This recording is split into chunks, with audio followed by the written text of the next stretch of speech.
Assalamualaikum warahmatullahi wabarakatuh. Waalaikumsalam warahmatullahi wabarakatuh. Assalamualaikum Pak Abu Marlo. Terima kasih banyak sudah bergabung bersama kami. Apakah suara kami bisa terdengar? Suara saya Eh, Suara Pak Abu Marlo terputus-putus, Pak. masuk. Sebentar, Pak. Pak, silakan.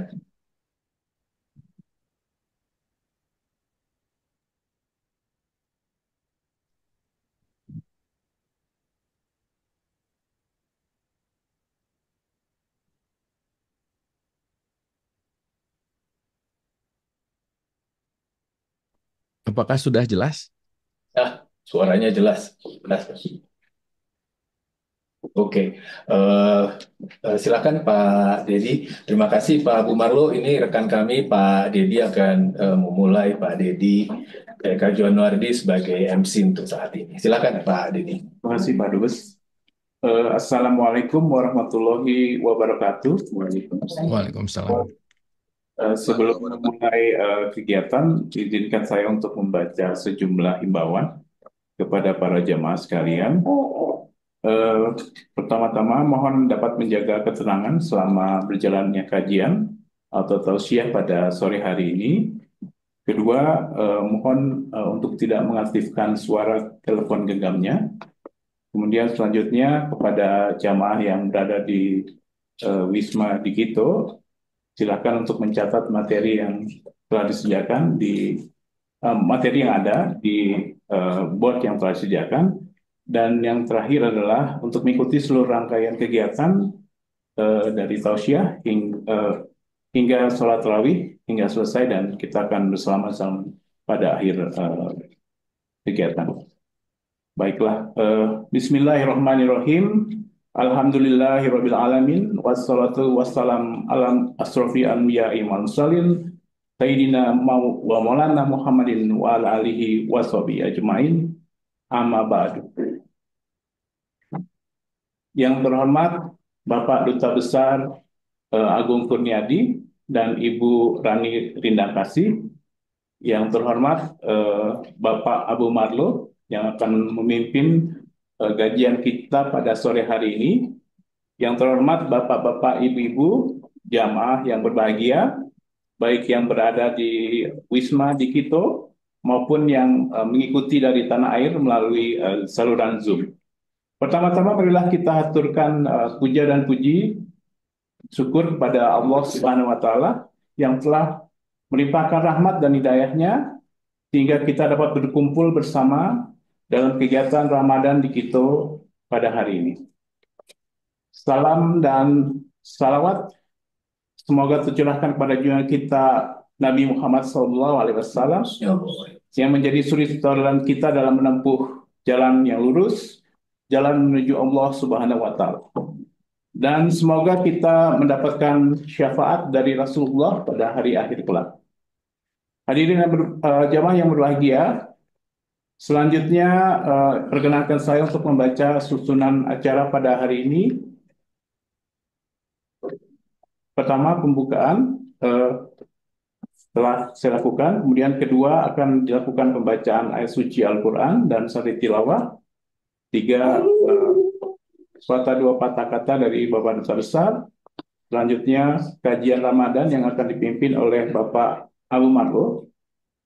Dilanjutkan dengan tanya jawab oleh jamaah dan dilanjutkan dengan kegiatan berikutnya. Marilah kita ikuti acara yang kedua, yaitu pembacaan ayat-ayat suci Al-Quran, surat Al-Baqarah, ayat 183 hingga 185, dan sari tilawahnya oleh Bapak Mardi. Silakan Bapak Mardi. Assalamualaikum warahmatullahi wabarakatuh. Waalaikumsalam warahmatullahi wabarakatuh.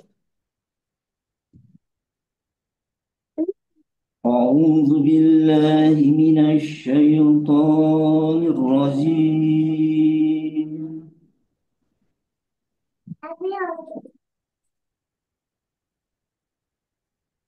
Bismillahirrahmanirrahim.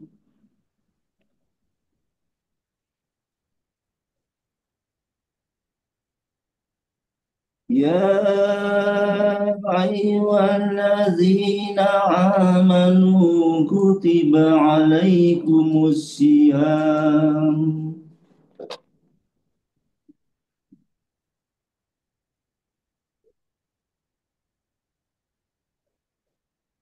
كتب عليكم الصيام كما كتب على الذين من قبلكم لعلكم تتقون.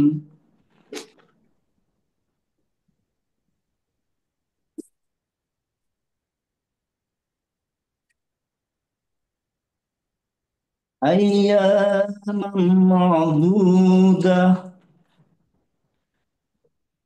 فمن كان منكم مريضا أو على سفر فعدة من أيام أخر.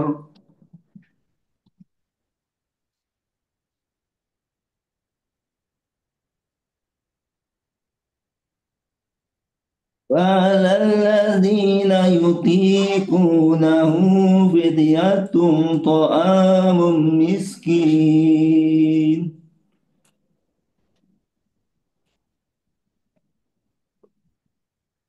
فمن تطوع خيرا فهو خير له.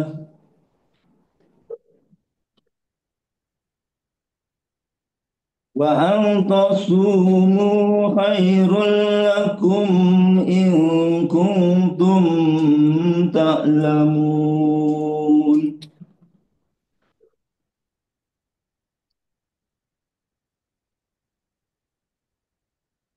شهر رمضان الذي أنزل فيه القرآن هدى للناس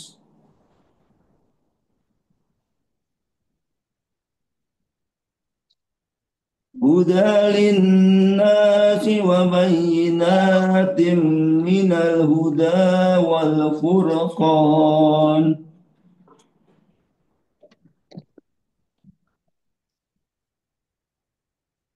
فمن شهد منكم الشهر فليصم.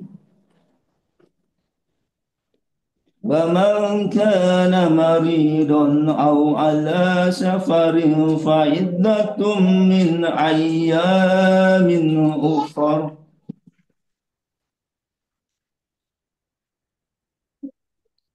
يريد الله بكم اليسر ولا يريد بكم العسر ولتكملوا العدة ولتكبروا الله على ما هداكم ولعلكم تشكرون. Sadaqallahul azim.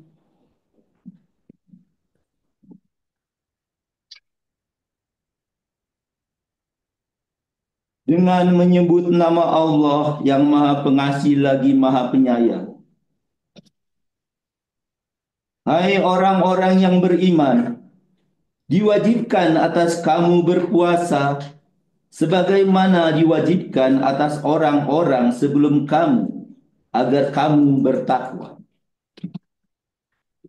yaitu dalam beberapa hari yang tertentu. Maka barang siapa di antara kamu ada yang sakit atau dalam perjalanan, maka wajiblah baginya berpuasa sebanyak hari yang ditinggalkan itu pada hari-hari yang lain. Dan wajib bagi orang-orang yang berat menjalankannya membayar fidyah, yaitu memberi makan seorang miskin. Barang siapa dengan kerelaan hati mengerjakan kebajikan, maka itulah yang lebih baik baginya. Dan berpuasalah lebih baik bagimu jika kamu mengetahui. Beberapa hari yang ditentukan itu ialah bulan Ramadan, bulan yang di dalamnya diturunkan permulaan Al-Quran sebagai petunjuk bagi manusia dan penjelasan-penjelasan mengenai petunjuk itu dan pembeda antara yang hak dan yang batil. Karena itu, barang siapa di antara kamu hadir di negeri tempat tinggalnya di bulan itu, maka hendaklah ia berpuasa pada bulan itu. Dan barang siapa sakit atau dalam perjalanan lalu ia berbuka, maka wajiblah baginya berpuasa sebanyak hari yang ditinggalkannya itu pada hari-hari yang lain. Allah menghendaki kemudahan bagimu dan tidak menghendaki kesukaran bagimu. Dan hendaklah kamu mencukupkan bilangnya, dan hendaklah kamu mengagungkan Allah atas petunjuknya yang diberikan kepadamu supaya kamu bersyukur. Assalamualaikum warahmatullahi wabarakatuh. Terima kasih Bapak Mahdi. Semoga kita bisa mengambil hikmah dari ayat-ayat yang baru saja dilantunkan beserta dengan maknanya. Selanjutnya sebelum kita mengikuti kajian yang dipimpin oleh Bapak Abu Marlo, kita dengarkan sepatah dua patah kata dari Bapak Duta Besar. Waktu dan tempat kami persilahkan Bapak.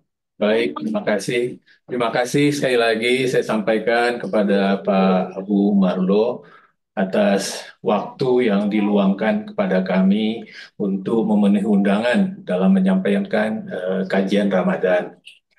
Kami juga menggunakan kesempatan ini untuk menyampaikan terima kasih kepada Bu Rani yang telah menghubungi dan mengatur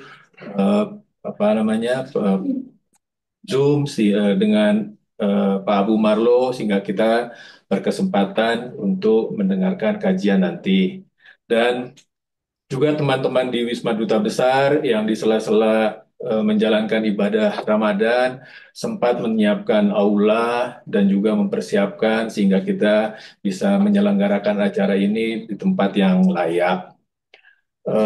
Pak Abu Marlo, saya ingin mengikuti netizen yang selama ini Pak Abu Marlo sapa, dan saya minta izin untuk menggunakan Kang Abu Marlo. Punten Kang, tujuan kajian ini ada beberapa. Yang pertama adalah untuk menghidupkan bulan Ramadan, bulan suci yang di dalamnya dicurahkan ribuan rahmat dan nikmat dan juga setan-setan dibelenggu. Yang kedua, kami khususnya warga negara Indonesia yang ada di Ekuador ingin belajar, mengingat Kang Abu banyak menghabiskan waktu dan perhatian pada agama, spirituality, dan juga consciousness. Nah, ini sangat menarik, Kang Abu, karena warga Indonesia yang bermukim di Ekuador ini tidak banyak, tidak lebih dari 50 orang. Namun sangat beragam. Beragam dari yang paling senior, yang sudah tinggal di Ekuador hampir 30 tahun, namanya Pak Pitut, dan ada juga yang baru menetap 35 hari, namanya Pak Heriansah. Dari ilmu agama, Kang Abu, mereka juga beragam. Ada yang sudah memiliki double degree. Pada waktu SD dia ngambil ibtidaiyah. Namun ada juga yang baru belajar. Jadi waktu yang diberikan oleh Kang Abu ini kita akan gunakan sebaik-baiknya untuk lebih mendalami apa-apa yang bisa kita pelajari. Saya juga ingin menyampaikan, Kang Abu, ini nanti teman-teman sudah menyiapkan catatan. Nanti punten kalau seandainya Kang Abu dibombardir dengan pertanyaan-pertanyaan. Namun izinkan saya meminta bantuan Kang Abu nanti sekiranya ada waktu dan kesempatan untuk memilih mungkin 3 atau 5 pertanyaan yang Kang Abu anggap baik. Nanti mereka akan dapat hadiah, Kang Abu. Indomie. Oh, apa? Indomie. Oh, Indomie, Kang Abu. Karena eh, saat ini sesuatu yang langka di sini di Ekuador. Nah, Kang Abu, usai kajian, teman-teman akan tarawih dan juga iftar. Nah, iftar ini tujuannya adalah untuk memuliakan mereka, Kang Abu, yang berpuasa. Jadi mungkin itu yang ingin saya sampaikan kepada Kang Abu. Sekali lagi terima kasih banyak atas waktu dan kesempatan dan juga energi yang Kang Abu siapkan untuk kita semua. Terima kasih banyak. Assalamualaikum warahmatullahi wabarakatuh. Waalaikumsalam. Terima kasih kepada Bapak Duta Besar.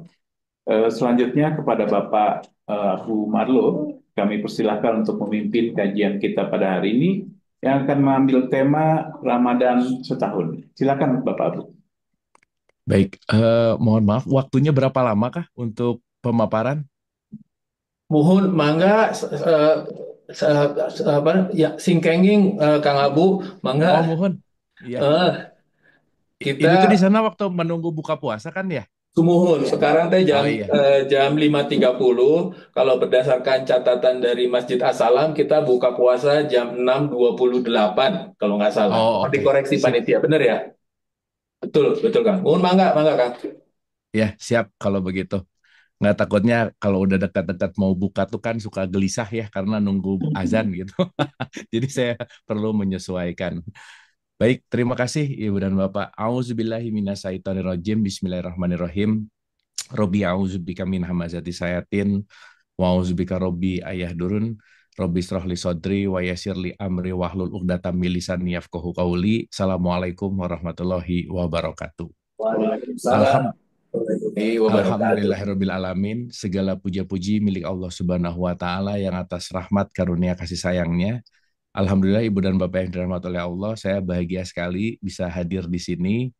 Wabil khusus ketemu sama saudara-saudara jauh ya, meskipun kita tatap layar, tapi mudah-mudahan tidak mengurangi esensi dari hakikat pertemuan ini, di mana hakikatnya sebetulnya adalah silaturahim. Silah itu artinya jalan, rahim itu adalah kasih sayang. Jadi mudah-mudahan meskipun tidak bertatap muka, jalan untuk berkasih sayang, jalan untuk berwelas asihnya tidak luntur gitu, dan mudah-mudahan ini menjadi hakikat di mana pertemuan ini kita mengundang ilmu, dan yang paling terpenting adalah bukan masalah ilmu yang bertambah, tetapi yang jauh lebih penting adalah bagaimana kita melakukan transformasi dari pengetahuan menuju kepada perasaan dan rasa, dan outputnya tentu saja kepada perilaku dan akhlak kita yang lebih baik.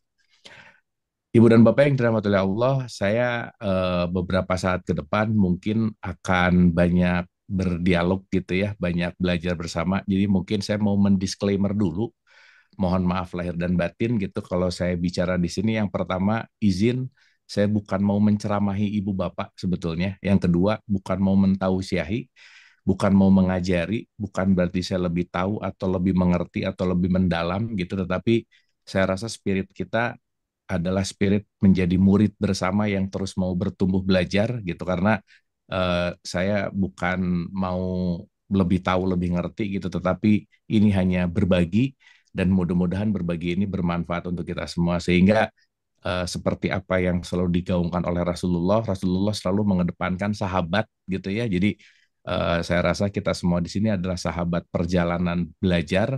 Jadi mohon sekali lagi jangan merasa digurui oleh saya, jangan merasa diceramahi, jangan merasa ditausiahi, tetapi kita belajar sama-sama. Setuju ya Ibu Bapak ya? Jadi Setuju. kita sesama murid gitu.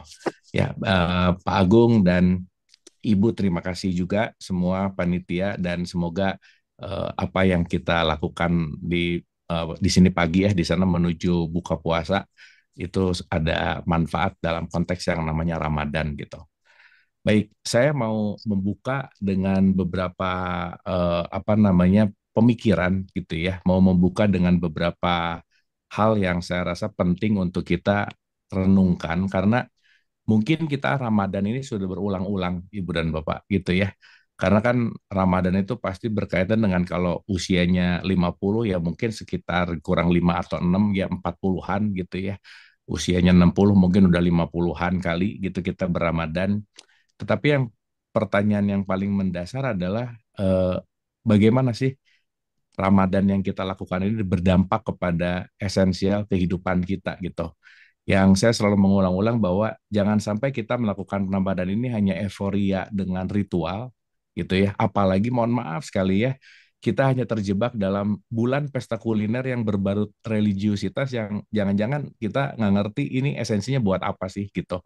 Yang kita hanya mengulangi kebiasaan, kita hanya mengulangi sebuah tradisi, tetapi tidak masuk kepada esensi-esensi yang sebetulnya Ramadan itu tujuan akhirnya mau kemana gitu. Itu. Jadi, nah saya rasa kita akan membahas ini dalam konteks yang namanya hakikat. Makanya kenapa saya mengambil judul Ramadan seumur hidup supaya kita tidak terjebak dalam konteks yang namanya ritualnya gitu.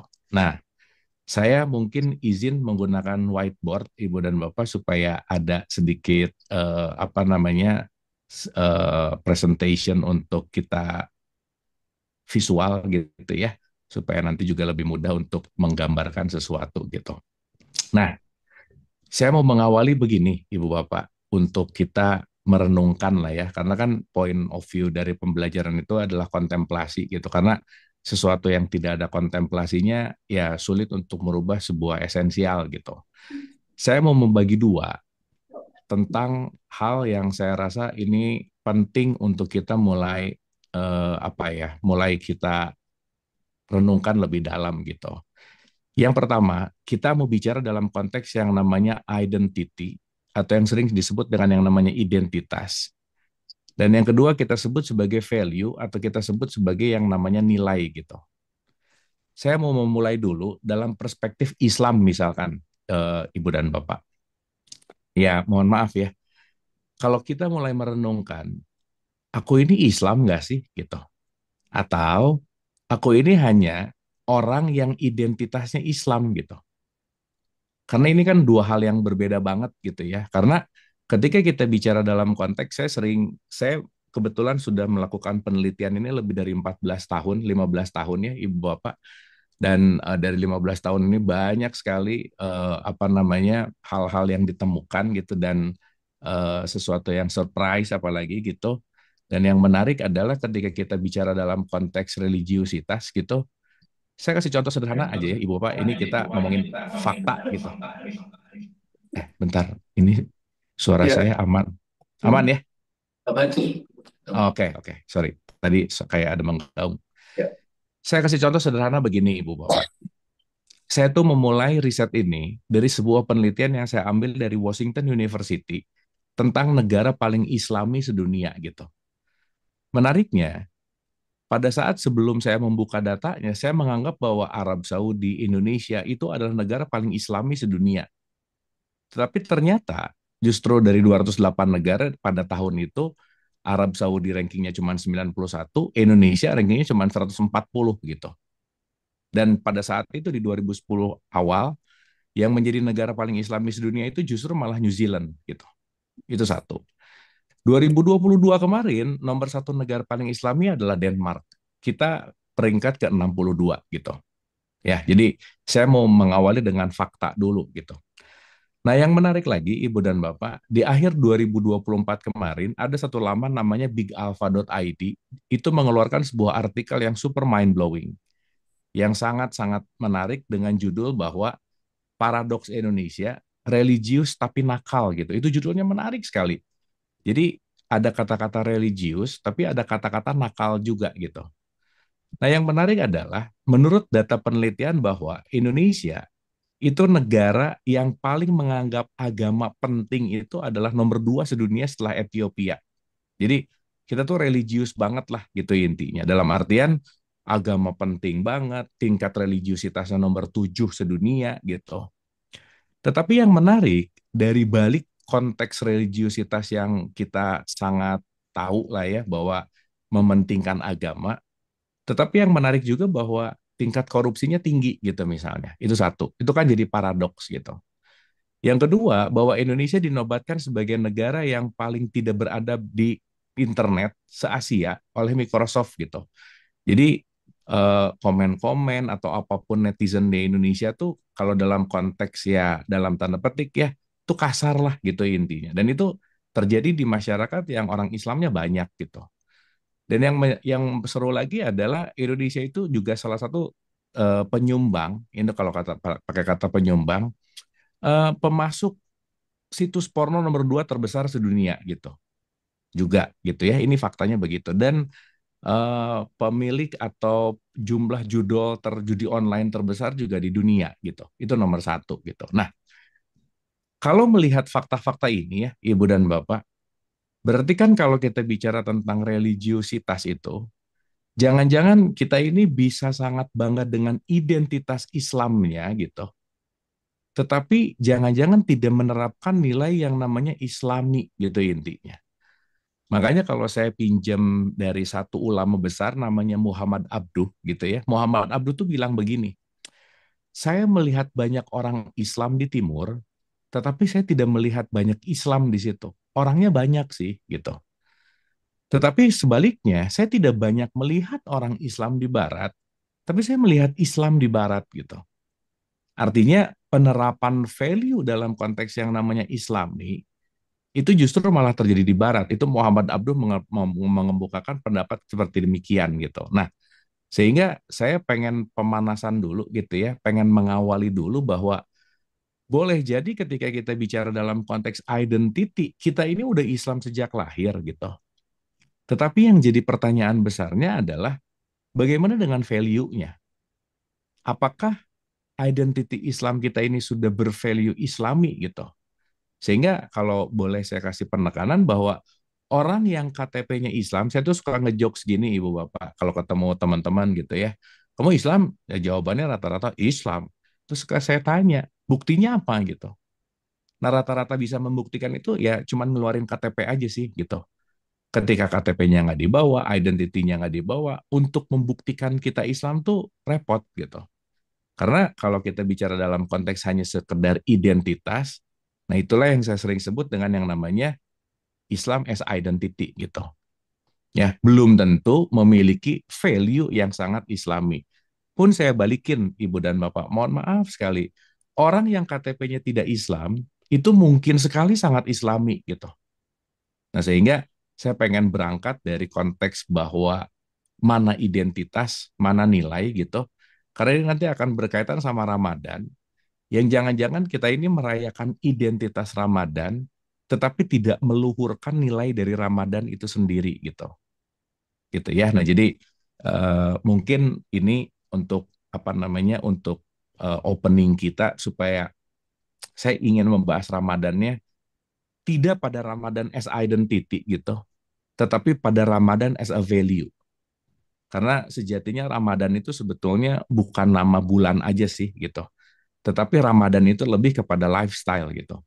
Islam itu lebih kepada lifestyle. Islam itu lebih kepada consciousness, lebih kepada laku, lebih kepada sifat gitu ya. Bukan nama dari merek atau label agama tertentu aja sih sebetulnya gitu. Gitu Ibu dan Bapak. Nah jadi mungkin saya ingin mengawali bahwa konteks Ramadan ini juga ada yang dalam konteks identity dan ada yang dalam konteks yang namanya nilai gitu. Nah, yang kedua, saya mungkin ingin menganalogikan begini Ibu Bapak. Sesaat kita membeli gula, yang memiliki harga pada gula itu bukan putihnya tetapi manisnya gitu. Sehingga nilai itu akan sangat erat kaitan dengan apa? Dengan yang namanya rasa gitu. Jadi kalau ID itu, identity itu erat kaitannya sama apa? Ini sama raganya gitu. Sehingga nanti kita akan mengerti bahwa ada raga, ada raga sebagai identity, ada rasa sebagai nilai. Sehingga ketika dalam penilaian Allah, katakanlah begitu, Allah tidak pernah melihat raganya, tetapi melihat pada concern value-nya gitu.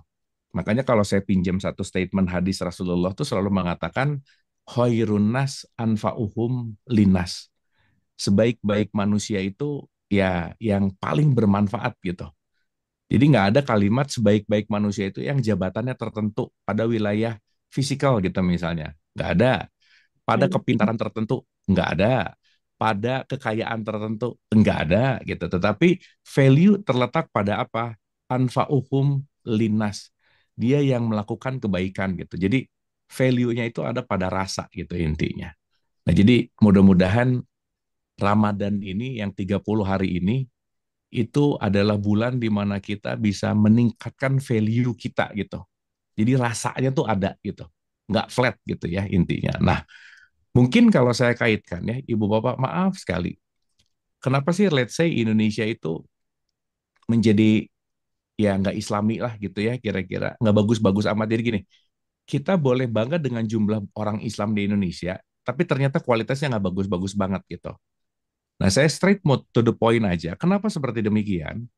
Karena apa yang saya teliti setelah 14-15 tahun belakangan ini, karena banyak masyarakat Islam khususnya di Indonesia gitu ya, itu hanya melakukan dalam konteks yang namanya dogma dan doktrin gitu.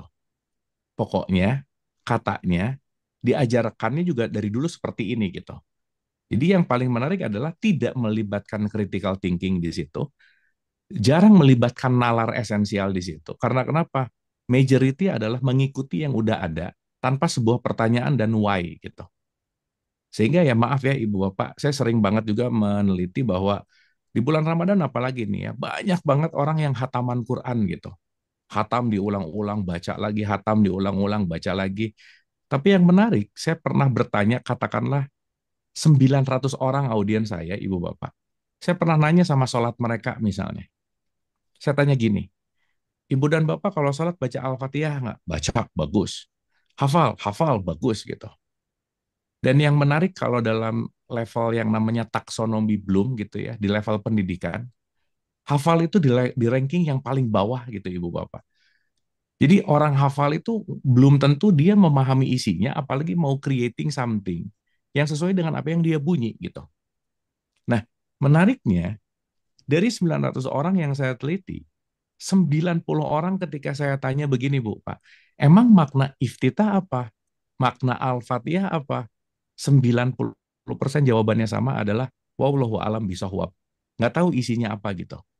Sehingga dari 90% ini ternyata yang saya telah dan saya research gitu, orang sholat itu nggak ngerti-ngerti amat apa yang dia bunyiin, apa yang dia bacain, sehingga dia hanya menggugurkan serangkaian ritual kegiatan dengan hafalan bacaan-bacaan tertentu, dengan serangkaian ya selama itu gitu katakanlah usianya tertentu gitu, tapi dia tidak mendapatkan korelasi antara sholat dengan hidup gitu misalnya.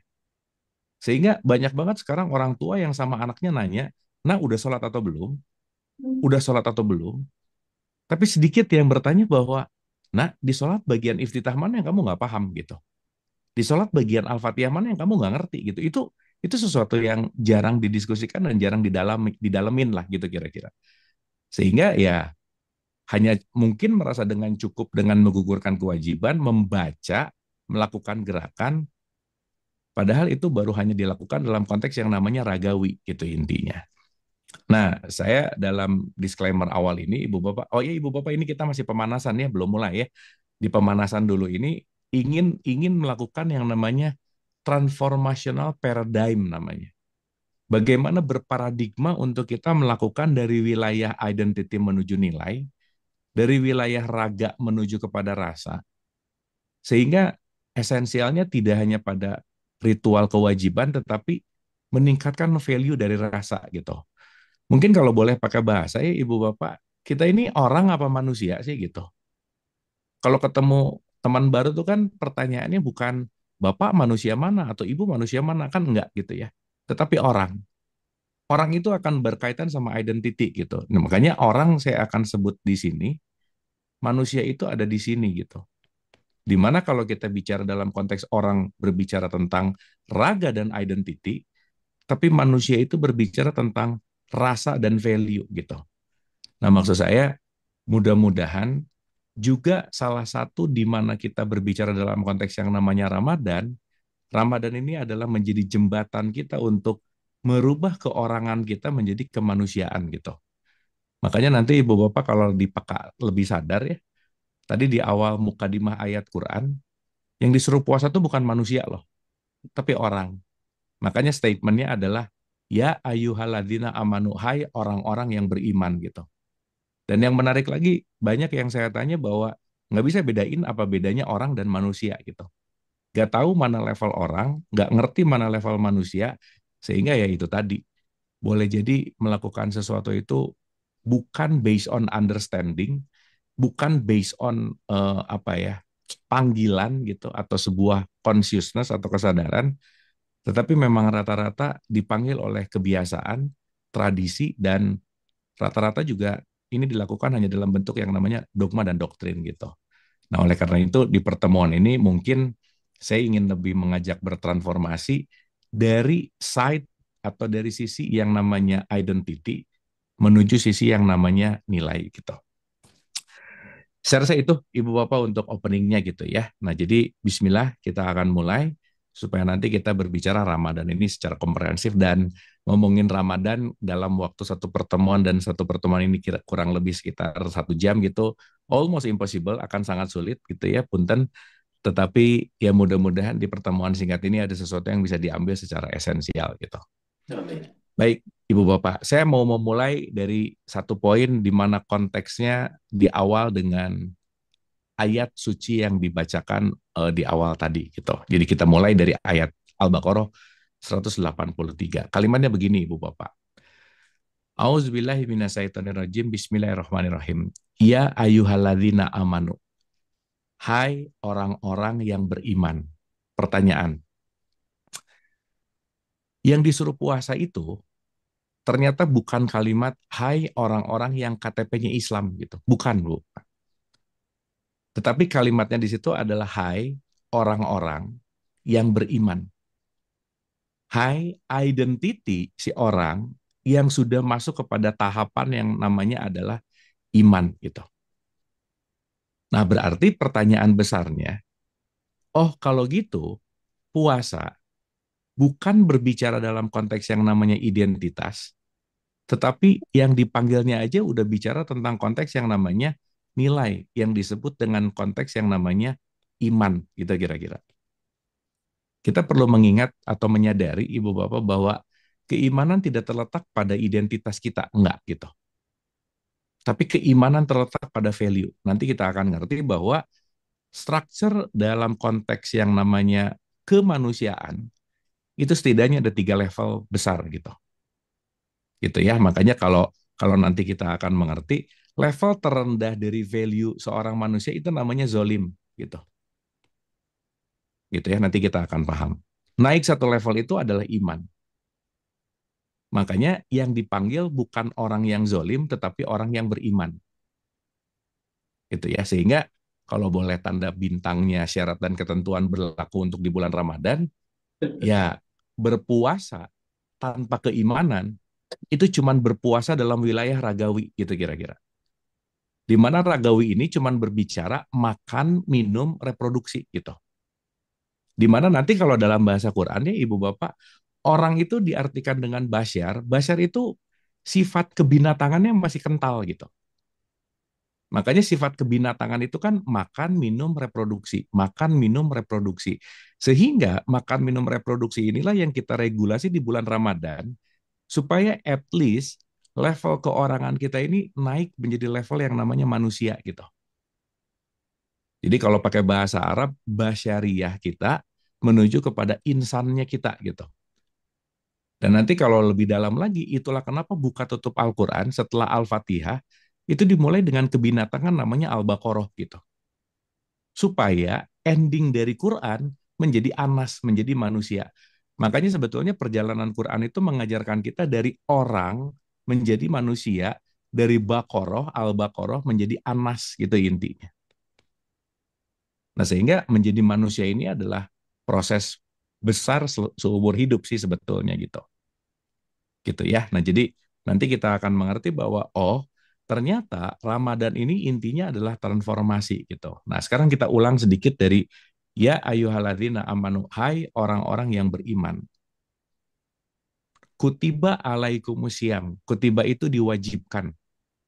Tetapi nanti kita artikan juga telah waktunya telah datang sih sebetulnya. Saatnya tiba gitu. Untuk kamu melakukan yang namanya apa? Puasa. Nah, saya pengen menggarisbawahi juga Ibu Bapak.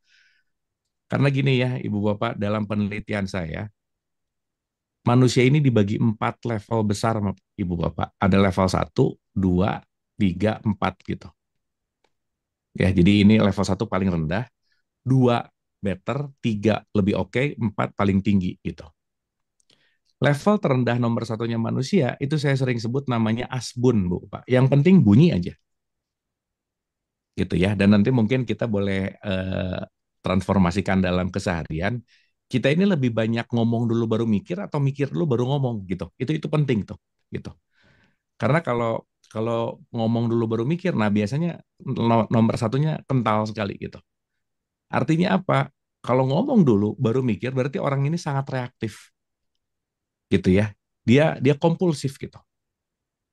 Nah, sehingga orang yang membunyikan sesuatu belum tentu dia mengerti apa yang dia bunyikan gitu.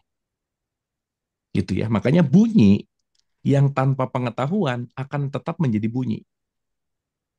Makanya kalau saya suka ngejokes gini ya Ibu Bapak maaf banget ya karena ini juga based on apa yang saya research gitu. Jangan terlalu amazed sama orang yang dikit-dikit subhanallah, alhamdulillah, subhanallah gitu. Karena ternyata setelah di riset itu rata-rata latah aja sih gitu. Itu cuma membunyikan sesuatu yang nanti tampaknya kayak religius banget, padahal apa yang dibunyiin juga nggak tahu isinya apa gitu. Dan itu terjadi.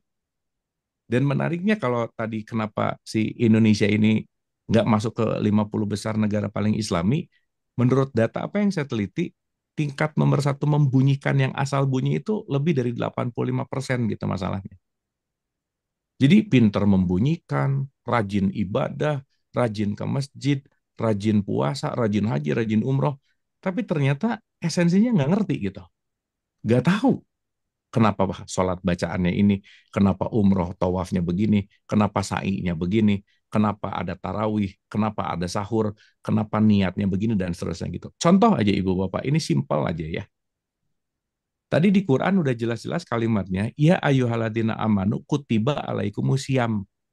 Itu menggunakan terminologi siam di situ. Tapi uniknya Ibu Bapak waktu kita niat nggak pakai kata siam tuh, tapi nawa itu saum di situ gitu. Di situ ada kata-kata saum. Dan ini memang sedikit perbedaannya, tetapi maknanya dalam banget gitu. Jadi jangan-jangan yang diniatkan apa, yang dikerjain apa gitu. Dan beda tipis ya antara berdoa dan baca doa. Antara berniat dan baca niat. Jadi jangan-jangan emang tiap hari membacakan niat, tapi nggak ngerti-ngerti amat juga apa yang diniatkan gitu kira-kira. Kenapa? Karena oh ya udah kebiasaan masyarakat Indonesia itu pokoknya kalau baca ini niatnya begini, kalau anaknya pengen gini bacaannya ini, kalau ininya begini bacaannya udah aja. Dia cuma tahu korelasi hafal, tapi esensi dalamnya tuh nggak ngerti gitu. Makanya saya sebut tingkat keasbunannya tuh tinggi gitu. Yang penting bunyi aja. Dah. Padahal katakanlah begini Ibu Bapak, di surat 17 ayat 36 Quran itu ada kata-kata gini. Janganlah kamu melakukan sesuatu yang kamu tidak mempunyai pengetahuan tentangnya. Makanya nomor 2, itu saya sebut sebagai yang namanya knowledge gitu. Karena tanpa knowledge, ya kita mau melakukan apa nggak bisa gitu. Ya, tanpa ngerti, apalagi nomor 3, ini yang disebut understanding. Makanya nomor 3 itu yang disebut paham. Makanya di 12 ayat 2 Quran tuh ada kalimat gini. Alif lam ro tilka ayatul kitabil mubin inna angzalnahu qur'anan arabiyyan la'alakum ta'qilun. Supaya kamu paham, ya penting ada yang namanya understanding gitu. Maka ada pengetahuan, ada pemahaman. Sehingga nomor 4 ini yang paling tinggi sih. Karena kalau tanpa nomor 4, kita mau melakukan sesuatu, nggak akan ada perubahan. Inilah nanti yang disebut dengan yang namanya sadar gitu. Atau saya sering sebut dengan yang namanya conscious gitu. Maka tanpa kesadaran, semua ritual hanya menjadi upacara. Tapi dengan kesadaran, upacara itu meningkatkan kualitas diri. Ya, saya kasih contoh dulu aja ya, Ibu Bapak, sebelum nanti kita lanjut ke ayat Al-Baqarah 183. Contoh sederhana gini. Kita tahu bahwa lawan kata sadar itu namanya mabuk misalnya. Gitu ya. Ini yang paling harian dalam umat Islam itu disebut sholat misalnya. Sholat itu kan kalimatnya begini. Utsluma uhiya ilaika minal kitab wa akimi sholat. Bacalah Quran atau bacalah kitab atau milikilah dulu pengetahuan, baru dirikanlah sholat. Oh, kalau begitu, nanti sekalian kita pakai ini bahasa ini kemana-mana. Ritual itu berarti adalah jembatan dong, kalau begitu. Karena kenapa? Dan ini sering saya tanya juga ya, kenapa sih kita diwajibkan sholat gitu misal? Sholat itu wilayah mana sih gitu? Apakah wilayah raga atau wilayah rasa? Raga nanti kita sebut jasad, rasa itu kita sebut jiwa gitu misalnya. Maka kita punya bagian diri, nanti kalau dalam konteks pengenalan diri, tubuh kita ini kan bukan hanya tubuh fisik sebagai jasad gitu intinya. Bukan hanya di sini nih. Tetapi ada aplikasi yang jauh lebih esensial, itu adalah jiwa kita gitu. Nanti ini masuk ke dalam wilayah keruhanian misalnya. Nah, sholat ini kegiatan jasmani atau kegiatan ruhani sih gitu.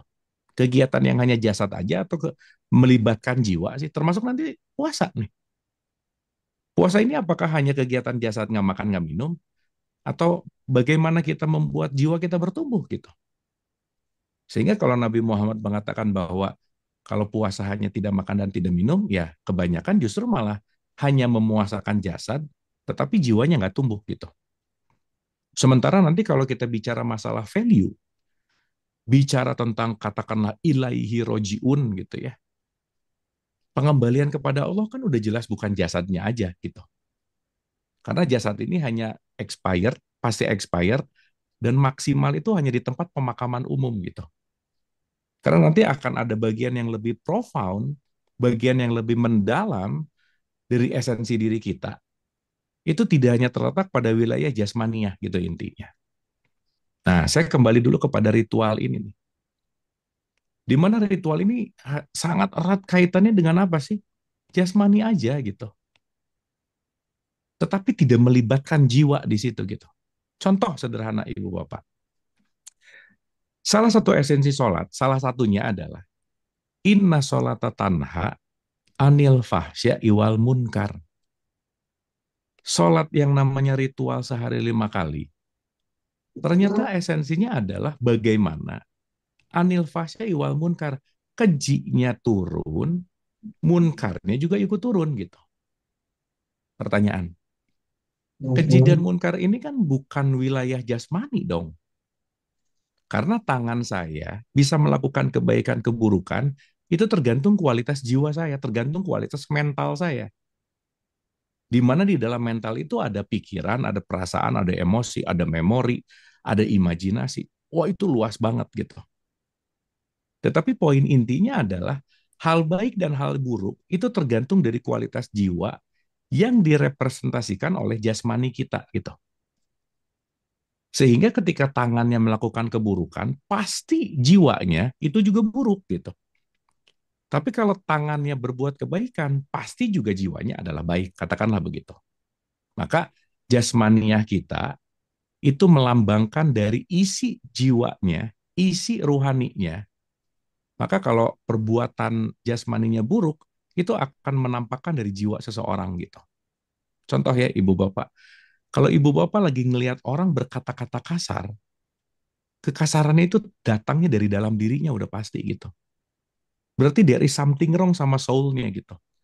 Kenapa seseorang mengatakan kasar? Berarti ada sesuatu dengan jiwanya. Kenapa? Karena kata-kata itu datang dari jiwa. Ibarat teko yang isinya teh, kalau keluar pasti teh.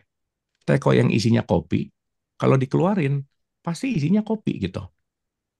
Maka kata-kata, perilaku, amal, perbuatan itu adalah refleksi dari jiwanya. Maka ketika jiwanya kotor, pasti kata-katanya kotor gitu.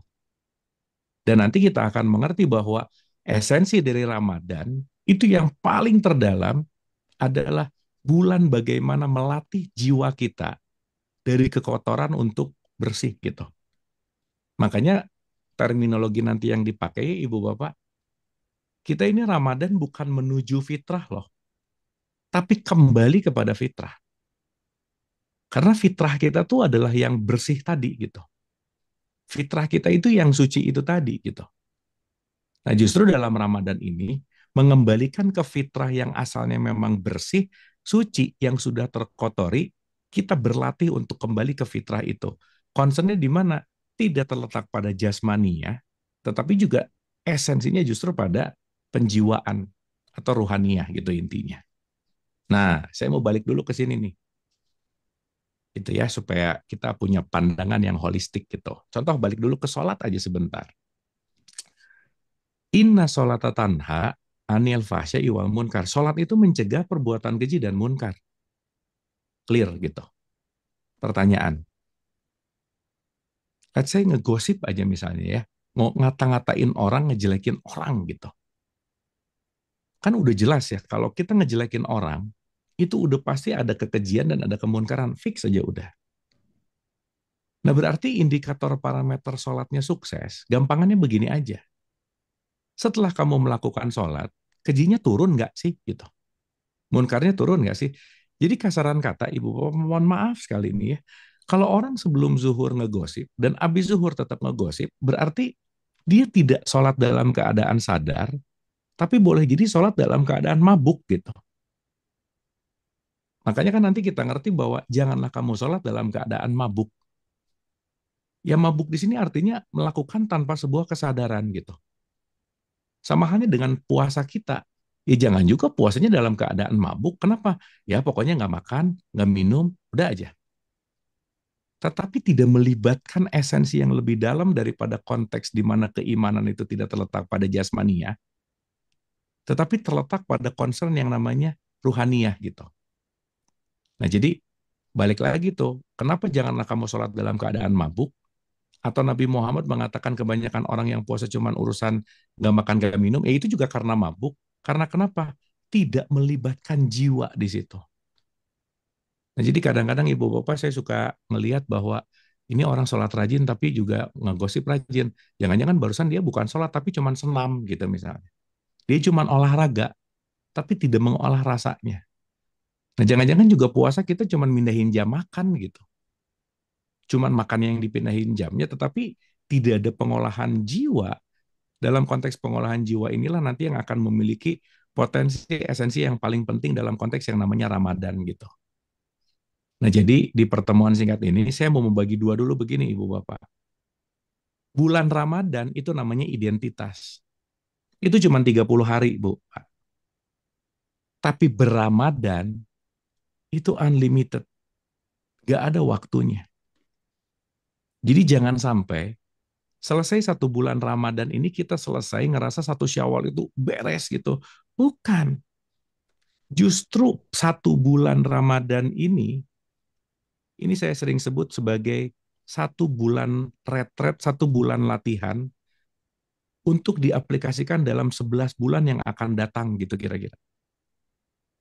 Karena nanti yang jauh lebih penting sebetulnya bukan satu bulan ini, bukan.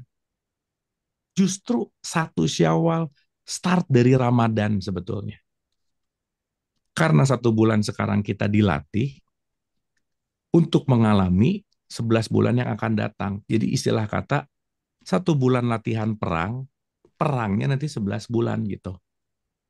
Artinya apa? Jangan waktu ketika kita latihan perang, perangnya menang mulu gitu. Tapi justru waktu 11 bulan malah kalah mulu gitu intinya. Dalam artian lupa bahwa, jangan lupa ya teman-teman ibu bapak bahwa Syawal itu artinya peningkatan gitu. Updating. Justru Syawal itu penting lebih baik dari bulan Ramadan harusnya. Karena kenapa? Syawal itu nanti memiliki esensi meningkatnya nilai-nilai kejiwaan kita gitulah kira-kira.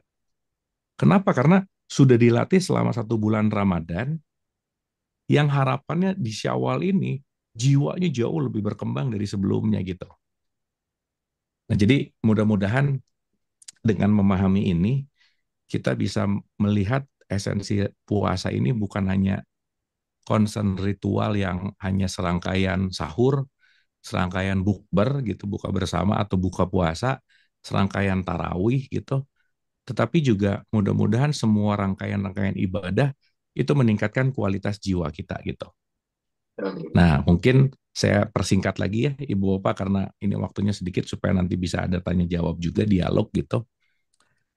Yang menarik adalah, hai orang-orang yang beriman, iman itu kaitannya sama jiwa, Bu, Pak.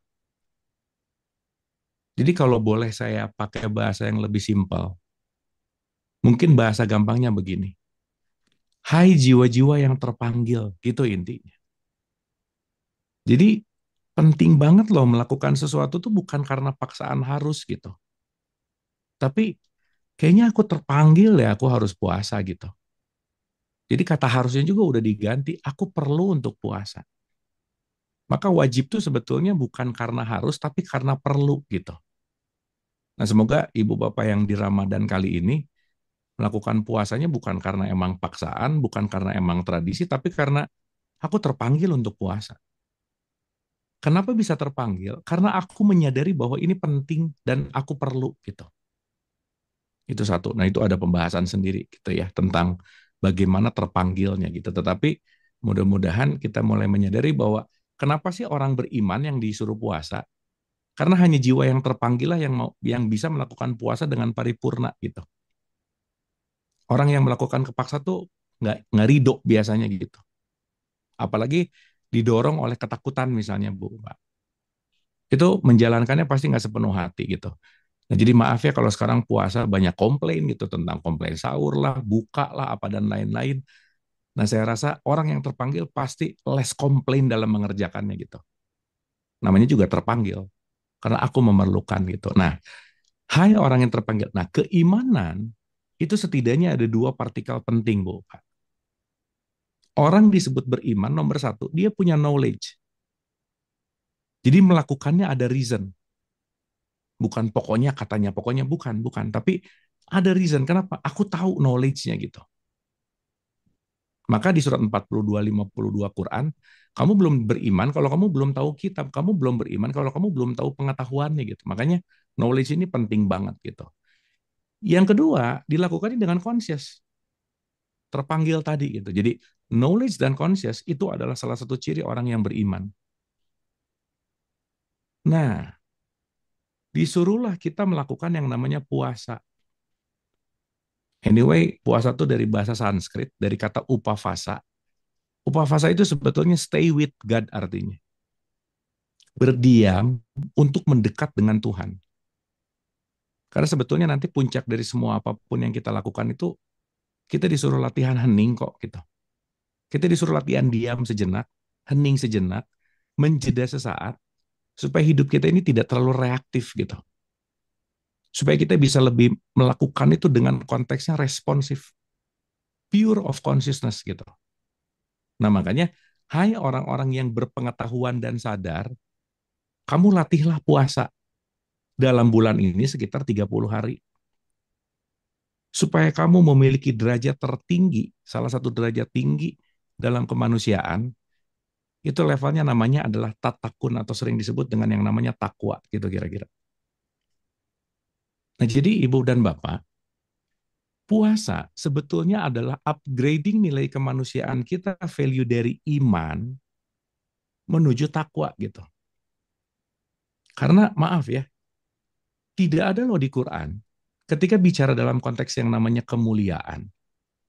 Selalu di surat 49:13 Quran itu dikatakan inna akromakum indallahi atqakum.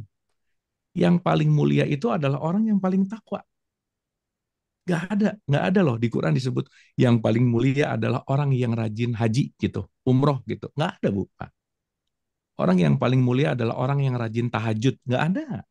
Orang yang paling mulia adalah orang yang rajin puasa, sholat. Nggak ada. Kenapa? Karena semua ritual di tengah itu adalah bridge, jembatan untuk menjadi value kita manusia yang lebih takwa gitu kira-kira. Dan penilaian Allah itu bukan pada ritualnya, bukan. Tetapi ritual adalah latihan untuk memiliki jiwa-jiwa atau software-software atau value-value yang takwa itu sendiri gitu. Nah, makanya inna akramakum indallahi atqakum, yang paling mulia adalah orang yang paling takwa gitu. Nah, saya straight to the point supaya kita dapat esensinya gitu. Nah, jadi Ibu dan Bapak, tidak makan dan tidak minumnya kita, nomor satu, bukan disuruh lapar dan haus, bukan. Bukan tersiksa lapar dan haus, bukan. Tapi untuk melatih jiwa kita. Pun ya Ibu Bapak. Kita tahu bahwa sekarang, Kata kunci di dunia modern itu, kata kuncinya adalah kelebihan. Kematian seseorang sekarang di era modern bukan kekurangan makan, tapi overeating. Maka jasad yang overeating, tubuh yang kebanyakan makan pasti nggak sehat. Terlebih, sekarang juga yang membuat jadi sakit, itu bukan thinkingnya, tapi overthinking. Kelebihan juga, mental yang terlalu overthinking pasti nggak sehat aja udah gitu. Maka puasa itu sebetulnya mengkat sesuatu yang over tadi gitu. Overeatingnya di-cut, overthinkingnya di-cut, overreactingnya di-cut, disuruh dalam konteks yang namanya puasa gitu. Makanya puasa bukan hanya tidak makan, tidak minumnya jasad, tetapi tidak makan dan tidak minumnya jasad membuat jiwa kita juga lebih banyak beristirahat sebetulnya. Lebih banyak berkontemplasi sebetulnya.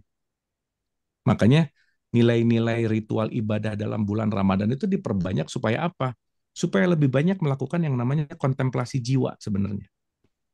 Makanya ada itikaf, ada tadarusan, ada tarawih, ada sahur. Itu sebetulnya adalah bagaimana melakukan yang namanya contemplating gitu. Karena sesuatu yang tidak dikontemplasikan akan sulit. Nah, oleh karena itu Ibu Bapak, yang paling terpenting, ketakwaan itu intinya ada 3, Bu. Pak. 1, orang yang takwa adalah orang yang pandai bersedekah baik lapang maupun sempit. Itu nomor 1. Jadi Ibu Bapak, kita tidak makan dan tidak minum. Bukan menahan makan dan menahan minum, bukan. Tetapi untuk menceklis takwa yang nomor 1, tidak pandai bersedekah baik lapang maupun sempit, ya ini nomor 1. Atau pakai bahasa gampang, saya sering menganalogikan gampangnya gini. Orang yang takwa adalah orang yang tidak pelit, udah gitu aja. Orang yang pandai melepaskan, orang yang tidak menggenggam hartanya gitu. Sehingga tidak makan dan tidak minumnya kita dengan hanya niat bahwa, ya Allah, saya tidak mau mengambil jatah makan siang saya, tapi saya mau kasihin jatah makan siang saya ini ke fakir miskin, gitu kira-kira. Maka tadi di pembukaan di Al-Baqarah 184, berpuasa itu baik bagimu jika kamu mengetahui. Jadi jangan sampai Ibu Bapak makan ditahan, minum ditahan, ngasih ditahan gitu. Jadi kita cuma menjamak takhir makan siang, ngumpulin ke maghrib. Di sini jadi justru lebih brutal gitu ya. Di bulan Ramadan itu biasanya lebih boros gitu. Karena kenapa? Justru malah keinginannya meningkat gitu. Padahal inti tidak makan dan tidak minum untuk menggapai yang namanya ketakwaan, di mana ketakwaan itu poinnya adalah bersedekah baik lapang maupun sempit. Itu nomor 1. Yang kedua, Bu, mari jadikan momentum puasa ini untuk meningkatkan kualitas jiwa kita. Kualitas jiwa yang meningkat namanya dewasa. Orang yang semakin mendewasa, itu semakin less konflik. Orang yang semakin less konflik, dalam bahasanya Quran disebut orang yang pandai menahan ego atau amarahnya gitu. Jadi nomor 1 tadi attachment atau pelit gitu ya kira-kira. Dan yang kedua adalah konteks di mana kita penting banget untuk kontrol our ego. Dan saya tidak pernah bosan untuk kita reminding gitu. Ibu Bapak jangan lupa bahwa manusia itu tidak pernah punya masalah dengan apapun dan siapapun kecuali dengan egonya sendiri. Titik. Udah. The biggest enemy in life itu adalah our ego. Masalah terbesar dalam hidup kita itu adalah ego kita gitu. Dan nanti kita mengerti bahwa ego itu tidak pernah ada di luar diri kita, tetapi di dalam diri kita. Maka ketika punya masalah, jangan cari jalan keluar, tapi carilah jalan ke dalam. Karena semua problem di dalam diri kita. Nah, Ramadan itu tempat di mana kita bermain meniti ke dalam diri kita itu. Sehingga puncak yang nomor 3, ini yang paling esensial. Apa itu ketakwaan? Orang yang takwa adalah orang yang pandai memaafkan kesalahan orang lain gitu. Sehingga sesaat kita tidak memiliki skill permaafan yang baik, itu akan sangat sulit untuk menuju kepada derajat-derajat yang namanya takwa. Nah, oleh karena itu Ibu Bapak, 30 hari ini adalah bulan kita latihan, di mana kita berlatih, tidak makan, tidak minum, tapi bukan berhenti di situ. Tapi berkontemplasi lebih dalam, karena tidak makan dan tidak minum itu cuma ngerasain kita lapar, dan kalau kita lapar, Yang paling primer adalah diri sendiri gitu. Untuk terus reminding kepada diri, untuk terus meniti ke dalam diri, untuk terus meningkatkan kualitas jiwa dengan apa? Oh iya ya, menyadari bahwa aku penting untuk melepaskan apa yang melekat gitu. Makanya nilai ketakwaan sekali lagi, nomor satu adalah pandai bersedekah baik lapang maupun sempit. Maka tadi di Al-Baqarah 184 yang diawali di pembukaan tadi, justru kebaikan itu yang menjadi nilai, bukan kita nggak makan, nggak minumnya. Penilaiannya adalah ketika kita melepaskan apa yang kita genggam, sehingga kita mampu bisa menahan amarah kita, controlling our ego, dan yang jauh lebih penting Ibu Bapak, nilai ketakwaan yang puncak adalah bagaimana kita mampu memaafkan kesalahan orang lain. Maka ending dari Ramadan ini ada maaf-maafan gitu ya. Maka salah satu syarat Idul Fitri adalah kita pandai untuk memaafkan siapapun yang kita belum maafkan gitu. Nah, oleh karena itu, saya rasa di pertemuan yang singkat ini gitu ya ini mungkin hanya baru beberapa persen aja gitu kita bicara Ramadan gitu Ibu Bapak. Karena bicara Ramadan ini sangat vast gitu ya, sangat luas banget, sangat bisa mendalam sekali. Ya tetapi mudah-mudahan di pertemuan singkat ini setidaknya kita bisa membedakan mana identitas, mana value, mana iman, mana takwa, mana jembatan, mana tujuan, mana kesadaran, mana doktrin dan dogma. Dan ya mudah-mudahan kita tidak hanya melakukan ini semua hanya dalam kebiasaan, tetapi kita melakukan dalam konteks yang namanya kesadaran, dan kesadaran itu yang akan membawa kita pada nilai-nilai yang namanya ketakwaan itu sendiri gitu. Saya rasa sementara itu dulu Ibu Bapak, supaya kita bisa ada waktu sedikit untuk berdiskusi dan tanya jawab. Tapi mudah-mudahan Ibu Bapak, spirit Ramadan kita tahun ini berbeda dengan yang sebelumnya, membaru dan selalu fresh. Yang kata kuncinya adalah puasa di tahun ini mudah-mudahan bukan hanya berbicara dalam konteks tidak makan dan tidak minumnya jasad, tetapi meningkatnya kualitas jiwa kita yang senantiasa semakin bertakwa dari sebelumnya. Terima kasih, saya rasa itu dulu sementara. Terima kasih. Terima kasih Bapak Abu Marlo atas pencerahannya kepada kita terkait dengan hakikat Ramadan. Karena ini sudah mendekat ke waktu buka, kami mohon arahan Pak Dubes. Kita lanjutkan. Masih ada, silakan aja. Ya, baik.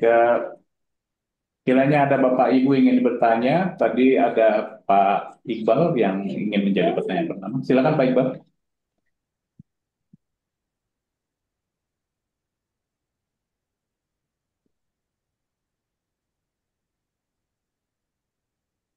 Assalamualaikum warahmatullahi wabarakatuh. Waalaikumsalam warahmatullahi wabarakatuh. Terima kasih Pak Deddy sebagai moderator. Kang Abu Marlo, mohon izin menyampaikan dua pertanyaan. Paling tidak yang saya catat sebagai satu hal yang perlu kita garis bawahi atau bisa kita jadikan sebagai highlight. Kang Abu tadi memberikan dorongan kepada kita semua agar melakukan refleksi, kontemplasi sehingga pada sebenarnya kita akan bisa melakukan koreksi tentang sejauh mana apakah kita sudah pada tahap consciousness, awareness, dan kemudian kita dapat mengimplementasikan values dalam Islam. Nah, pertanyaan pertama, tadi dalam uraian atau kajian Kang Abu menyitir atau mengutip satu ayat Al-Quran terkait dengan sholat, yaitu A'udzubillahi minasyaitonirrajim, inna sholata tanha 'anil fahsya'i wal munkar. Nah, terkait ayat ini saya teringat pada satu cerita kisah yang tentunya nyata ketika dalam satu diskusi seorang ulama yang sangat kita kenal dan hormati, Profesor Haji Abdul Malik Karim Amrullah atau kita sering sebut sebagai Profesor Hamka, ditanya oleh salah seorang peserta diskusi yang mana pertanyaannya adalah lebih baik mana seorang muslim yang taat sholat tapi sering melakukan maksiat atau seorang Muslim yang sering maksiat tapi berbuat baik. Pertanyaan saya adalah bagaimana pandangan Kang Abu Marlo terhadap jawaban Profesor Hamka rahimakumullah. Nah, kemudian yang kedua, secara konkret apa struktur atau pola pendidikan yang harus dibangun agar umat Islam menjadi Islami dalam konteks values tadi. Karena kita tahu di Indonesia paling tidak ada dua organisasi massa terbesar, yaitu NU dan Muhammadiyah misalnya, yang telah berdiri lebih dari 1 abad, yang dalam konteks Muhammadiyah misalnya sudah terbangun ratusan perguruan tinggi Muhammadiyah di seluruh Indonesia. Kemudian kalau dalam konteks NU, ribuan pesantren telah mereka bangun. Nah, dalam hal ini apa yang perlu kita kritisi kalau kemudian ditarik dengan awal pembukaan kajian tadi dengan merefer satu penelitian dari Washington University di mana peringkat negara-negara Islam jauh di bawah negara-negara non-Islam dalam kaitan negara yang paling Islami. Demikian Kang Abu, terima kasih. Terima kasih Pak atas pertanyaannya. Pak Abu, apakah akan ditampung dulu atau langsung dijawab dulu? Kayaknya langsung aja ya supaya bisa tektok ya. Oke. Terima kasih Pak. Ini pertanyaannya super keren banget. Terima kasih. Yang pertama mungkin berbicara tentang sholat, kita bisa bicara panjang lebar bahwa sholat itu tidak hanya serangkaian ritual yang 5 waktu gitu ya. Sholat itu artinya dari kata solo itu artinya connected gitu. Jadi sholat itu artinya terhubung dengan Allah gitu intinya. Nah, sehingga kalau kita bicara dalam konteks sholat yang hanya 5 waktu, itu yang disebut dengan yang namanya ritual sholat.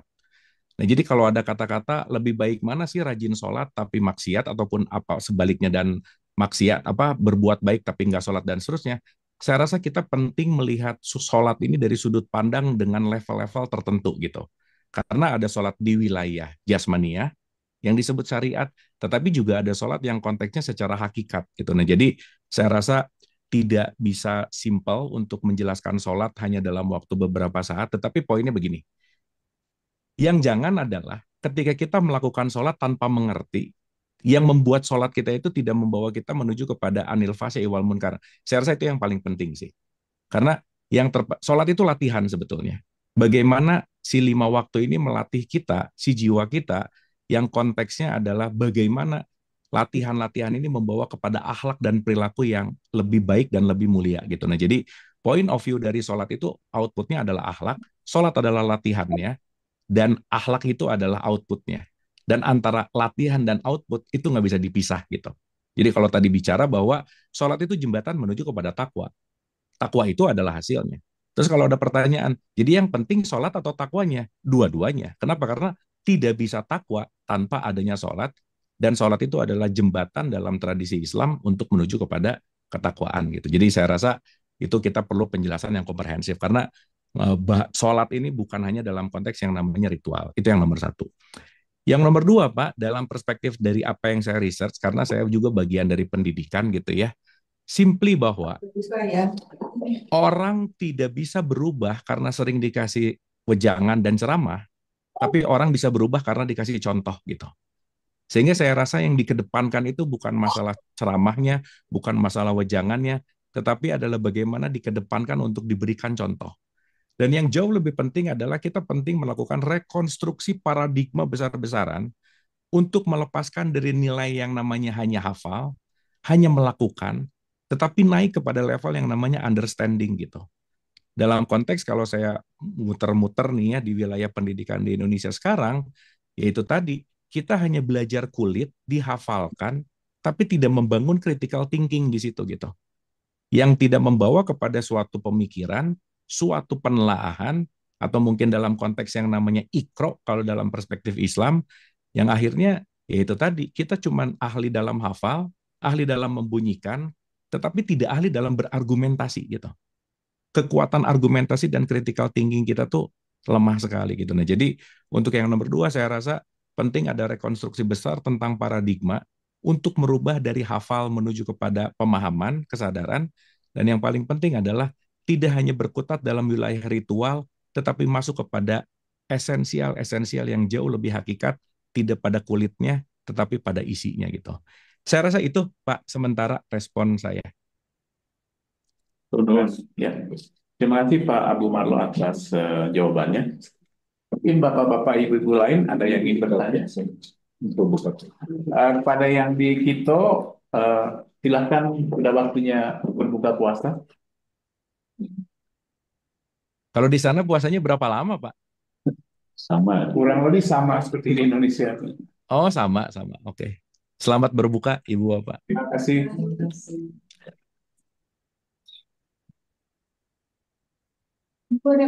Silakan Bapak Ibu, sekiranya ada yang mau bertanya.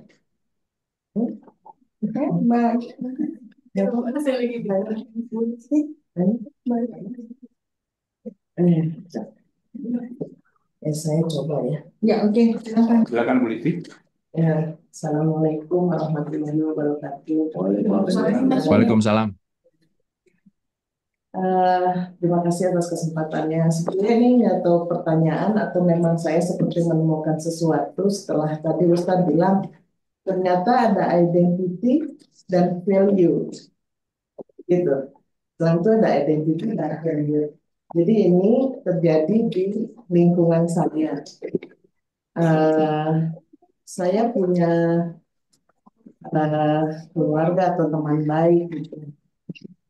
Ada dia yang satu mungkin bisa disebut ateis karena bukan orang Indonesia. Terus yang satu Indonesia Islam, yang saya kayak surprise gitu dapat bahwa ternyata ini identity dan value. Nah, yang ateis ini itu super Islam menurut saya karena bagaimana dia memperlakukan keluarga dengan baik seperti yang seharusnya, sewajibnya atau sebaiknya orang Islam itu lakukan gitu. Bagaimana dia memperlakukan keluarga, tanggung jawab terhadap keluarga. Mungkin sebagai suami ya, dia sebagai suami. Nah, keluarganya sangat bertolak belakang dengan apa yang dia pelajari, dengan yang seharusnya sebagai muslim dia lakukan. Seperti kalau misalnya marah terhadap istrinya, tudungnya dibakar lah, disobek-sobek, digunting-gunting gitu. Terus marah temboknya dipukul-pukul atau mungkin tidak menafkahi keluarganya gitu. Nah itu Ustadz, jadi itu yang membuat ya selama ini mungkin saya galau kenapa ada yang seperti ini gitu. Sementara dia punya ilmu banyak dan saya ngerasa sedih gitu. Yang seharusnya Islam itu baik gitu di melakukan yang terbaik sesuai dengan ajaran kita yang diwajibkan oleh ajaran Islam, tapi dia melakukan yang seperti itu. Nah itu gimana Ustaz? Apa namanya? Ya sebenarnya sudah terjawab ya, kegalauan saya selama ini ternyata itu value dan identity gitu. Dan bahkan Indonesia tidak termasuk dalam ranking pertama atau ranking kesekian yang Islami gitu. Padahal 90% Islam. Itu Ustaz, hanya itu aja yang mungkin curhat ya kalau ini ya, mungkin lebih ke curhat gitu. Itu tadi, terima kasih Ustaz sudah membuka pemikiran bahwa ternyata itu gitu ada value dari itu, saya senang banget. Terima kasih Ustaz. Makasih Bu. Dan ya terima kasih. Mungkin saya respon begini. Ini adalah yang keseharian saya temukan di lapangan dalam research Bu, bahwa yaitu tadi bahwa orang yang punya pendidikan agama Islam belum tentu memiliki akhlak Islami gitu. Itu belum tentu. Sehingga ya balik lagi gitu ya, kadang kita terlalu bangga dengan euforia identity kita. Kita bisa bangga dengan pakaian keislaman kita gitu. Kita bisa bangga dengan pengetahuan keislaman. Tetapi pada akhirnya kalau kita mau bicara dalam konteks hidup, pada akhirnya adalah tidak terletak pada identitas dengan pengetahuan kita, agama kita, dengan apa yang kita tahu gitu ya. Tetapi outputnya adalah bagaimana kita bersosialisasi sesama manusia gitu misalnya. Konteksnya adalah hablum minanas hablum minallah ini nggak bisa terlepas gitu Bu. Sehingga ya memang itu yang memang kerap terjadi bahwa masyarakat religius itu belum tentu memiliki nilai spiritual yang bagus, dan sorry itu harus saya sampaikan, orang yang religius belum tentu moralnya bagus gitu. Belum tentu. Karena kenapa? Pada dasarnya bukan agamamu apa, tetapi bagaimana kita menjadikan agama sebagai tolak ukur atau pedoman yang membawa kita menjadi manusia yang lebih baik gitu. Jadi memang itu relevan sekali sih, Bu. Nah, jadi mudah-mudahan kita lebih mulai bisa punya kesadaran tentang keagamaan, religiusitas kita yang tidak hanya stuck dalam konteks yang namanya identity gitu, tapi ya kita meningkat juga dalam konteks yang namanya value gitu. Nah, bukan hanya bangga jadi orang Islam, tetapi mari jadi orang Islam yang Islami gitu. Kan masa ya orang yang nggak Islam bisa Islami, orang yang Islam sendiri kok nggak Islami gitu. Itu tantangannya ada di situ sih gitu. Saya rasa gitu, Ibu. Terima kasih. Terima kasih banyak. Ya, terima kasih Pak Bumarlo atas tanggapannya. Apakah ada pertanyaan lagi dari yang di ruangan? Ya, baca. Ya, ada wanita. Oke, saya mungkin bertanya ya. Saya dengan Rani, Pak Kang Abu. Ya, Ibu. Ya, saya ingin tadi menyinggung apa yang Kang Abu sampaikan mengenai kekejian dari gibah ya, atau membicarakan orang lain gitu ya. Bagaimana kalau misalnya kita membicarakan suatu kejadian, menceritakan tentang orang lain kepada suami kita, pada suami kita dengan maksud untuk mencari penyelesaian satu.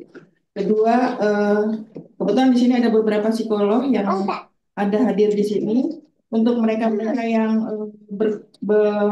berkonsultasi dengan psikolog atau psikiater, itu tidak lepas dari membicarakan hubungan mereka dengan, misalnya pasiennya membicarakan dengan keluarga, dengan teman, dengan orang tua, dengan anak. Dan dalam hal ini masuk ke dalam kategori apa ini? Terima kasih. Assalamualaikum warahmatullahi wabarakatuh. Terima kasih, Bu. Waalaikumsalam. Mangga, Terima kasih, Ibu. Ya, hatur nuhun. Jadi gini, Ibu dan Bapak, gibah atau tidak itu bukan masalah membicarakan, tetapi kembali kepada niat sih. Jadi ujungnya adalah gini, gibah atau membicarakan, bergosip, bergunjing adalah ada niat ketika kita membicarakan hal-hal buruk yang kita tidak bisa mengambil pelajaran dari event itu gitu. Tetapi ketika kita melakukan, beda tipis sih memang antara bergibah dan mengevaluasi sesuatu gitu. Itu beda tipis.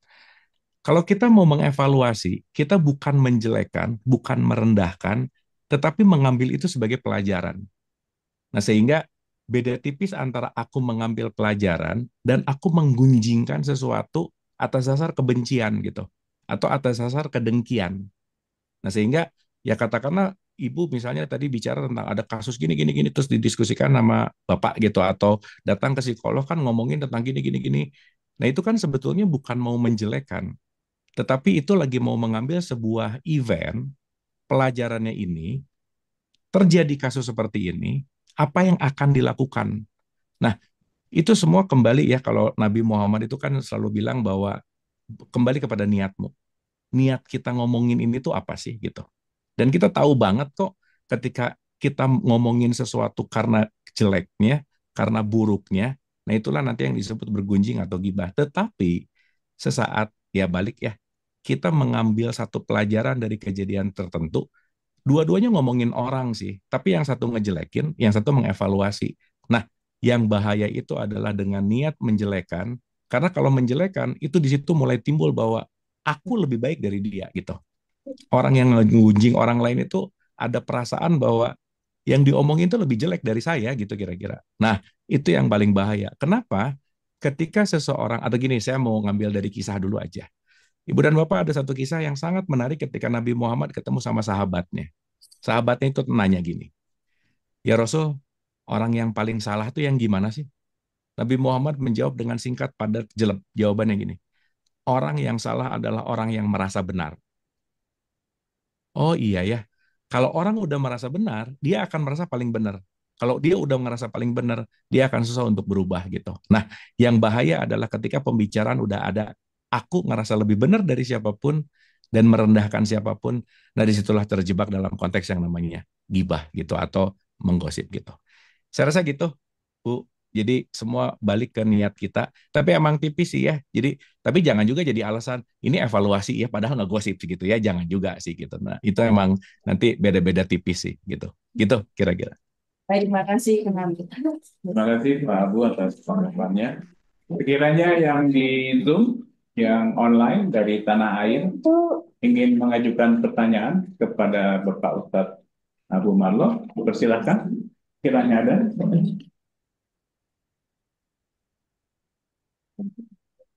Bu Ica mau nanya.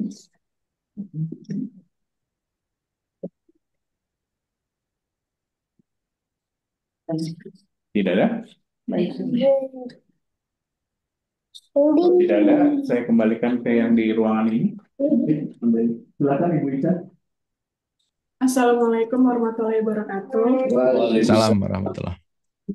Dan Pak Ustadz, saya Ica mau tanya. Nah, tadi mengenai pemahaman ya tentang agama. Ketika saya dari lahir sudah beragama Islam, tapi kita kan udah diajarin sholat, puasa. Tapi waktu itu belum terlalu paham itu hukumnya bagaimana Pak Ustadz. Sedangkan kita kan harus memahami itu. Ya pengetahuan tentang itu gitu. Itu hukumnya bagaimana? Terima kasih. Assalamualaikum. Oke, waalaikumsalam warahmatullah. Baik, ini menarik. Jadi gini, Ibu dan Bapak kita tahu bahwa segala bentuk apapun dalam kehidupan ini dinamis, bertumbuh dan bertahap gitu. Sehingga ketika mungkin kita dari awal udah langsung dikasih tahu cara sholat, apa kita terbiasa, ya udah itu kan sesuatu yang udah lewat gitu ya. Tapi yang poin yang paling penting adalah bagaimana kita punya kesadaran per saat ini untuk kita memperbaiki sesuatu, karena poin yang paling penting itu bukan apa yang udah lewat sih sebetulnya, tetapi kesadaran per saat ini yang kita punya decision making untuk membuat yang namanya perubahan, dan yang paling terpenting adalah bagaimana kita terus-menerus istiqomah dalam melakukan perubahan itu dalam wilayah proses gitu. Nah, jadi yang udah it's okay lah, it's fine gitu. Karena ya udah kelewat, udah kejadian gitu. Sehingga ketika sekarang kita udah punya kesadaran yang berbeda, pengetahuan yang juga berbeda, alangkah lebih baik yang kita sekarang concern adalah bukan apa yang sudah lewat, tetapi apa yang sedang dilakukan dan apa yang akan dilakukan perbaikan for the next gitu. Nah, jadi saya rasa Bu, yang udah aja gitu ya, karena itu kan jadi pelajaran gitu.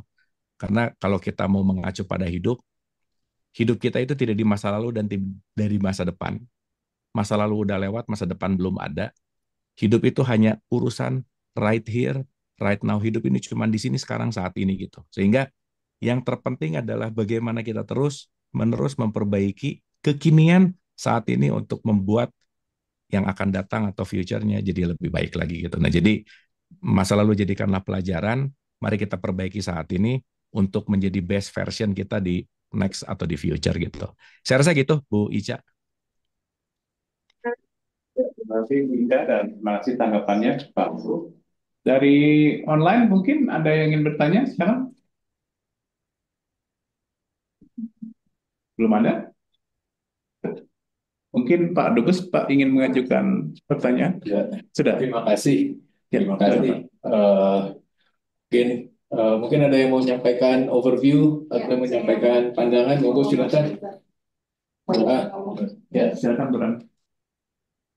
Ya Kang Abu, dalam kesempatan ini mungkin saya nggak bertanya tapi ingin menyampaikan rasa terima kasih yang sebesar-besarnya untuk kesediaan waktu Kang Abu berbagi ilmu kepada kami, dan sepertinya kalau kita menyimak kajian Kang Abu ini sepertinya harus diulang-ulang gitu ya, nggak bisa sekali ini, kita harus lihat lagi supaya bisa dikunyah lah kalau istilahnya Kang Abu ya. Jadi mungkin insya Allah setelah ini kajian ini bisa di-upload di YouTube-nya KBRI Kito, sehingga kita semua yang ada di sini bisa melihatnya berulang-ulang, dan mudah-mudahan nanti ada kesempatan lagi kita bisa ketemu lagi dengan Kang Abu, insya Allah. Dan saya rasa saya sekali lagi juga mengucapkan terima kasih untuk kemudahan dalam berkomunikasi dengan Kang Abu selama ini via WA, di mana hal ini sangat membantu kami dalam mempersiapkan acara ini. Semoga Kang Abu dan keluarga sehat-sehat selalu, panjang umur dan selalu dalam rahmat Allah Subhanahu wa taala. Amin. Amin. Amin. Assalamualaikum warahmatullahi wabarakatuh. Waalaikumsalam. Mungkin dari Pak Abu ada kata penutup. Baik, Ibu dan Bapak, sekali lagi saya mengucapkan terima kasih kepada keluarga besar yang ada di Kuito, baik offline maupun online. Terima kasih, semoga apa yang kita diskusikan beberapa waktu ini ada manfaatnya. Dan yang paling terpenting, saya selalu punya hashtag bahwa sebanyak-banyak yang kita tahu, lebih banyak yang kita nggak tahu. Jadi alangkah lebih baik kita tidak pernah lelah untuk belajar, karena semakin kita belajar, semakin kita bertumbuh, dan juga tidak lelah untuk bertumbuh, dan kita terus beristiqomah dalam ketakwaan. Saya rasa itu. Terima kasih.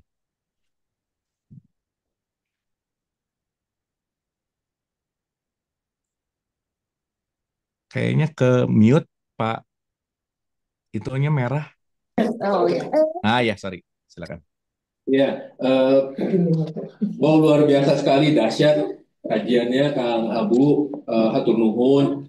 Saya sekali lagi ingin menyampaikan terima kasih Kang Abu atas atensi dan juga materi yang Kang Abu sampaikan, dan juga pada teman-teman yang ditempatkan diri handai tolan yang ikut dalam Zoom ini, terima kasih banyak.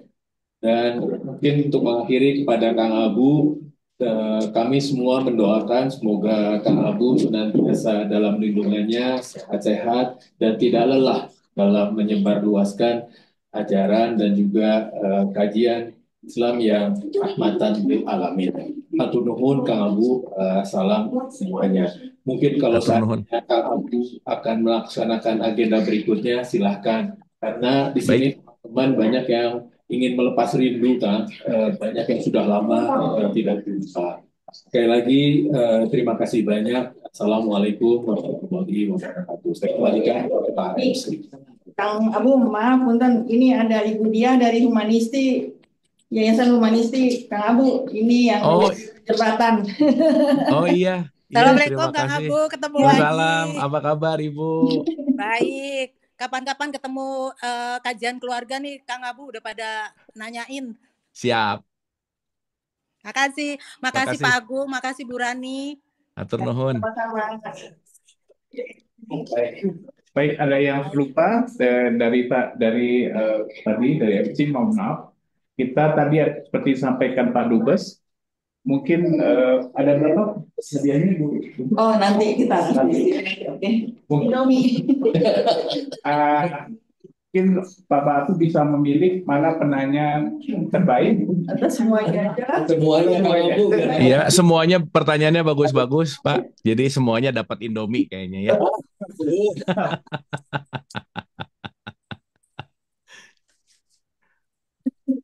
Kebahagiaan itu sederhana, Kang Abu. Mohon. Baik, terima kasih sekali lagi kepada Pak Abu atas pencerahannya kepada kita hari ini mengenai hakikat dari Ramadan dan juga hakikat dari Islam sebetulnya, bahwa kita seharusnya tidak hanya bertumpu pada bungkus identitas, tetapi harus lebih kepada nilai. Dan bulan Ramadan ini adalah jembatan kita bisa mengenali diri kita kembali ke fitrah. Jadi terima kasih sekali lagi Pak Abu atas pencerahannya kepada kami, baik yang di ruangan Wisma Duta Besar Quito maupun yang di tanah air yang berada di online. Bapak-bapak dan ibu-ibu jamaah sekalian, demikianlah tadi rangkaian acara sudah berjalan dari awal hingga akhir. Tibalah kita pada penutup. Marilah kita tutup acara pada hari ini dengan bacaan hamdalah. Alhamdulillah. Sekiranya ada kekurangan itu datangnya dari saya dan mohon dibuka minta maaf. Semua yang baik datangnya dari Allah Subhanahu wa taala, pemilik segala kesempurnaan. Terima kasih. Wabillahi taufiq wal hidayah. Wassalamualaikum warahmatullahi wabarakatuh. Terima kasih Ibu Bapak semua. Pak Dubes, terima kasih Ibu. Hatur nuhun. Terima kasih. Assalamualaikum. Salam izin saya pamit. Hatur nuhun. Assalamualaikum. Waalaikumsalam.